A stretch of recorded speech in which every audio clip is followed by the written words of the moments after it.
Actually, let me open up the practice stuff real quick, just so we can look at it.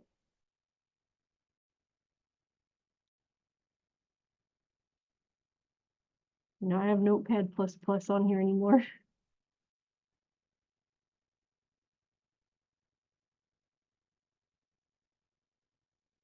Okay, so for the practice programs, here I have 3 functions that do exactly the same thing on the inside, but this one takes a float, that one takes an int, that one takes a string. You just replace the 3 functions with one single templated function.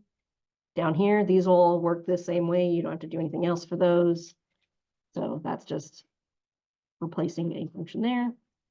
Here I have string data for a node type. So if you remember when we were working with pointers, we did the linked nodes that point to the next item in the list. You're just going to replace the string type and make this a templated class. I have some commented out code here that uses it as a character as well. So you'll make this into a string class. Oops. And you'll be able to use it for different data types. This one is using our standard library exceptions. So for instance, if we detect we're going to divide by 0, throw invalid argument. If the index is invalid, throw out of range. If the pointer is pointing to null pointer, throw an invalid argument. And then this one has custom exceptions. So you'll follow along with the instructions to create a not enough friends exception and a not enough pizza exception. You'll detect one of the 2 error cases inside the function and throw them. And then when we're calling the function itself, we wrap that in a try statement, and then we listen for both of the 2 different types of exceptions that could occur. And then with the graded program,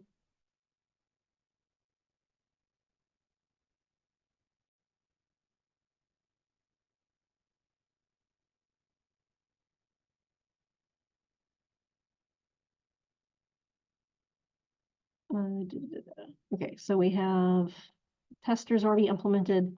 I've already implemented some custom exceptions here, but we'll use those inside of the class we're working on. So we have invalid index, item not found, not implemented, exception, structure is empty, and structure is full.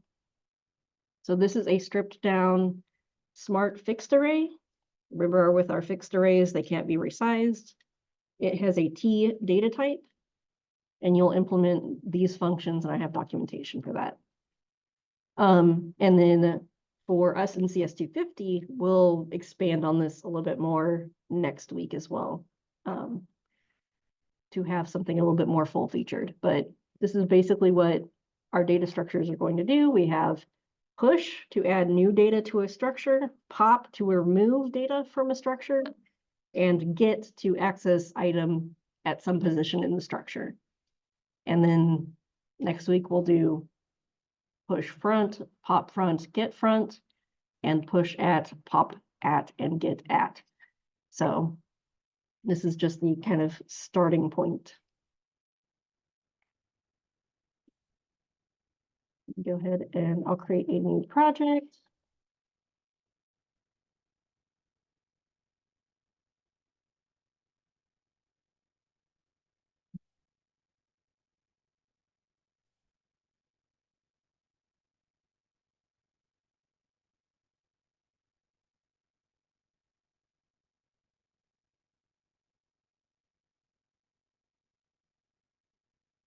We'll create a new file.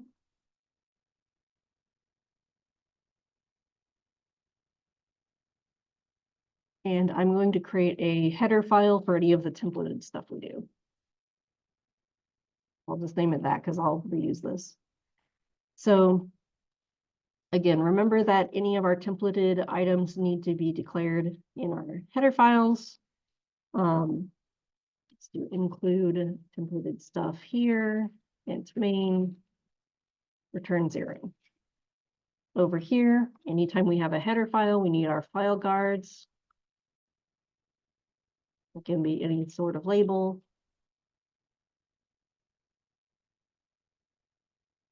Okay, so let's say we want to display some kind of like label or a key value item.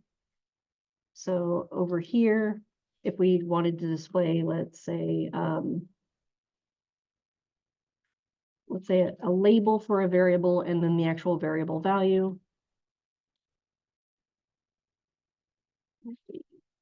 String up here. Then we could implement just, here's the label for this piece of data and here's the value.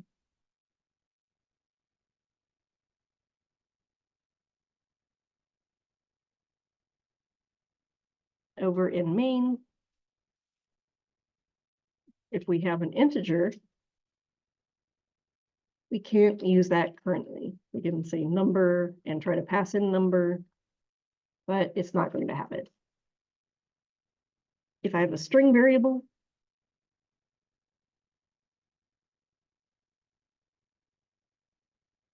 I can use that one. But if I go ahead and try to build this, it'll give us an error. No suitable constructor exists. Well, it doesn't know how to change a integer into a string.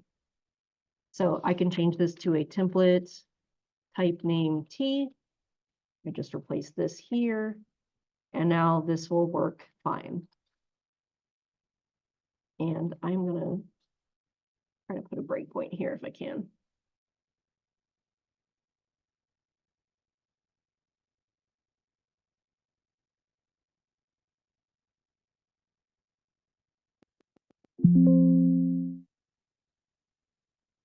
One moment. There we go.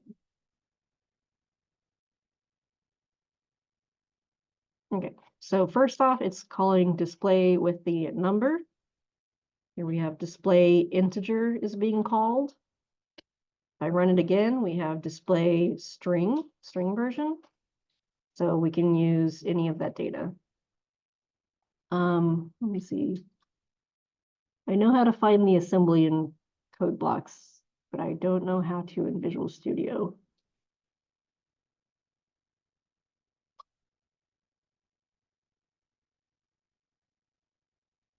There's the disassembly, but we don't need that. Yeah. So we'll go ahead and stop that. That's just making a simple standalone function. Can be useful. Usually I use this sort of thing specifically with a logger. So let's say I'm going to create a fstream object. And in big programs, it's good to have something that logs what happens inside of a text file. So I'm going to create a class log, and we'll create a private output file stream and a public void, log some data, log.out or something. Usually when that happens, if I'm going to log my variables, again, I like to put the name and the value. Now at the moment, it's going to be like, I don't know what T is. So we can put this up here. And then usually with like a log, you'd also keep a constructor and destructor and open that up and be able to output data to our text file. So over here, I'll say log. And let's say, something happens.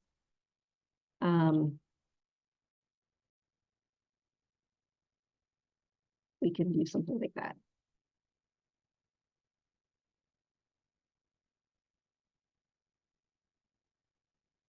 Now, at the moment, this is not knowing what to do with that. We actually should just be able to, the entire log is not templated, so we can just do this. At the moment, if I want to implement this, I can either implement it inside of the function, inside the class declaration itself. So it's be like output name equals value. Or if I want to define it outside of the class, I can also do that. So put a semicolon there, and I have to prefix this with log. And that should work. Let me go ahead and create the constructors and we'll test. Log.txt.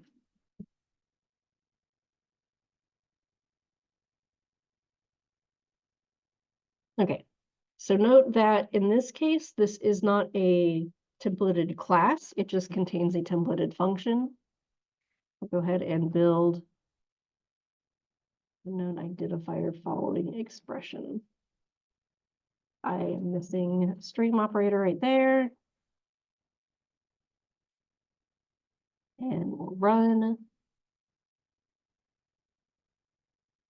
So at the moment, the program itself doesn't display anything, but now if I go to the folder, I have log.txt.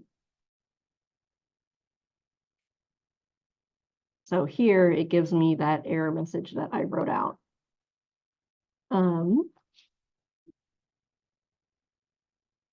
me just open something over here to actually see what it would look like for an actual project. Let's go to the, where did I put it?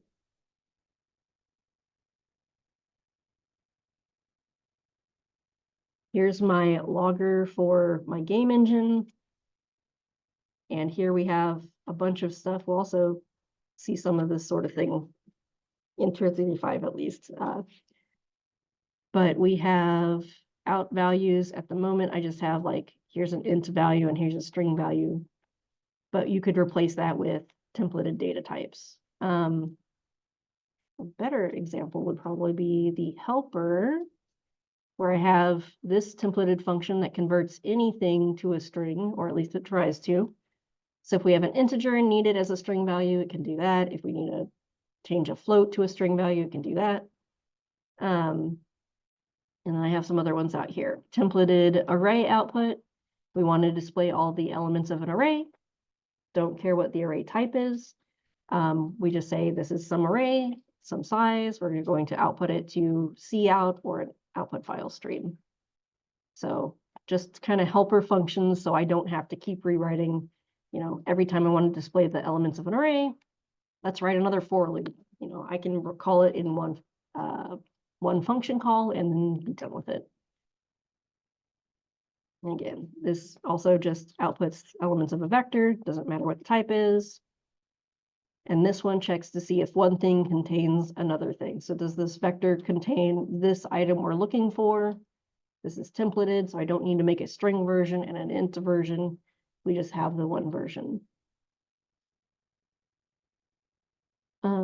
Let's see. Then for exceptions, let me just look in here. I don't remember if I'm using specific custom exceptions, but we'll go into no, I don't remember if there's any specific exceptions in here, but let's say over here, if we wanted to read in a data file, I'll make another class here, game data or something like that. And let's say we have a map of data and values. So it could be like the save game data.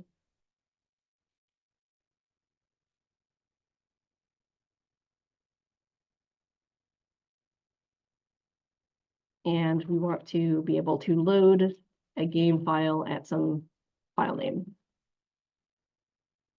So this is going to be with exceptions. At here, I'll do void game data load game file. We'll try to open that up. So we'll do an input file stream. Try to open that file name. We can check to see if input.fail, that means we can't find the file or it all failed for some other reason. So in this case, we could say throw, I'd do logic error. We could look at all the different types. So could be a system error, like the system can't find the file. I like to just make my own, but we'll do runtime error. file, and I'll even concatenate the file name, file not found. In this case, if we throw that exception, the rest of this isn't going to get executed. It exits and goes somewhere else. So if we do find the file, we could then load in, like, let's say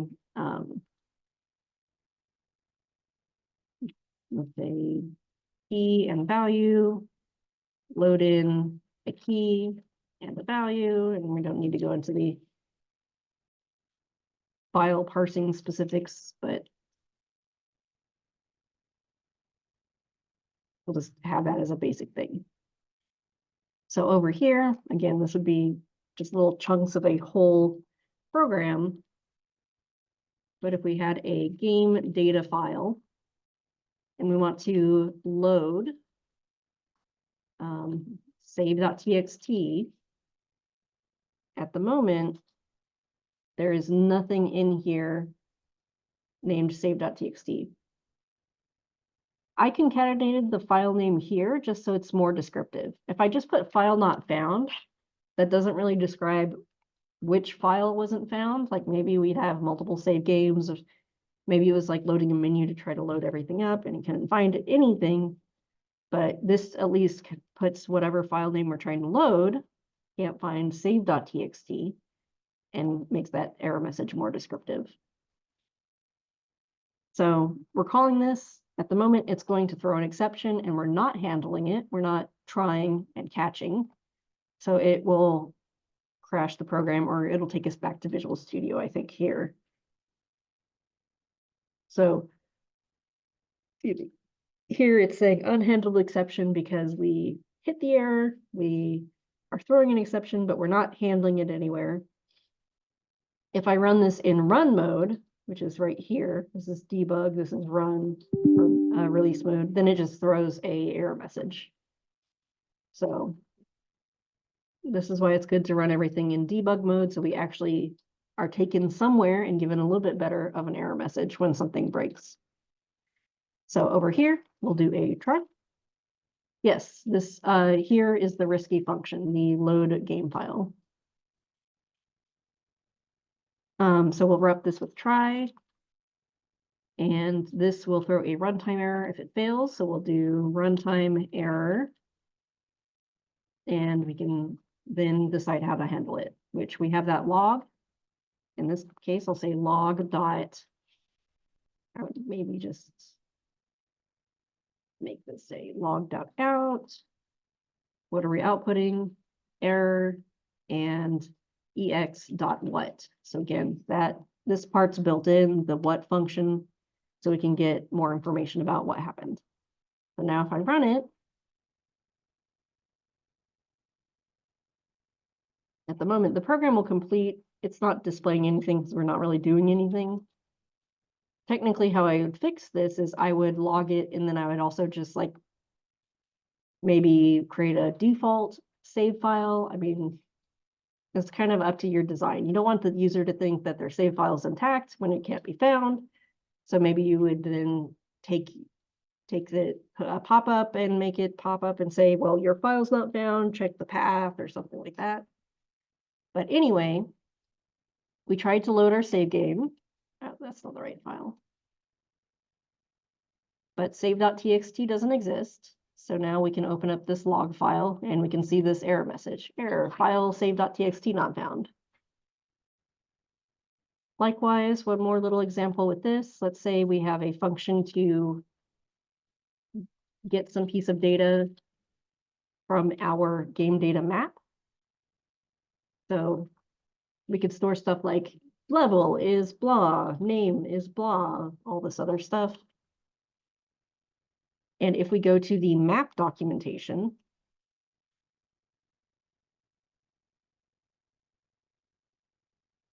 if we use the square brackets, just like an array, it isn't going to be safe.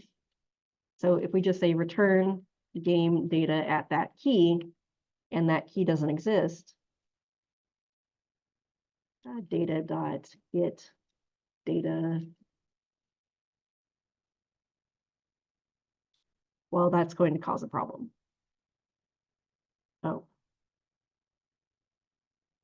Right, okay. We'll just call this a character name. So it's gonna run. We don't have a character name saved in here.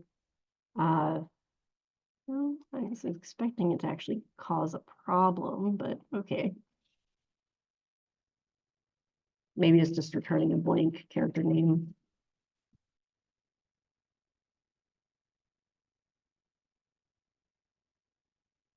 Okay, currently it's blank. Sometimes some other compilers might actually crash. But if we don't use the square bracket operator, if we use the at function instead, it also has an at function, does the same thing.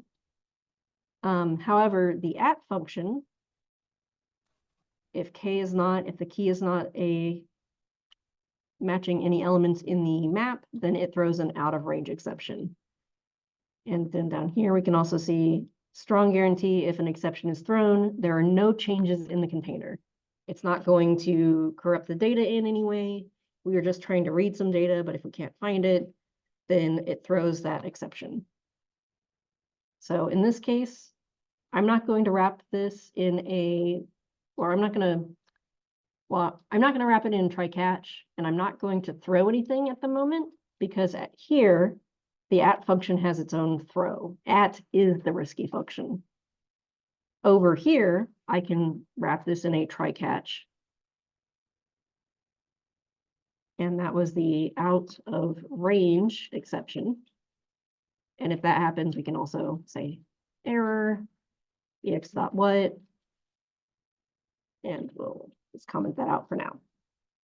So the functions we use, the libraries we use, they tend to have exceptions that they throw, and then we can handle that. So now if we go back to the folder and look at log.txt, it gave us the message invalid map key. So we could also expand on that if we wanted to, or we could create our own exception type to give more information. But this is just generally kind of how I would use these the most. So exceptions, really useful for checking your math, throwing exceptions if the math is wrong, checking arguments passed in, if it's an invalid argument or it's out of range, or a file can't be found, then we can throw an exception for that. Basically anything that, think of it as if you're talking to another programmer, you're saying, this didn't work out, what do you want to do about it? So you're giving them an option to ignore the error, log the error, do some other workaround, and so on. Okay. Any questions about that or the labs? The one lab this week?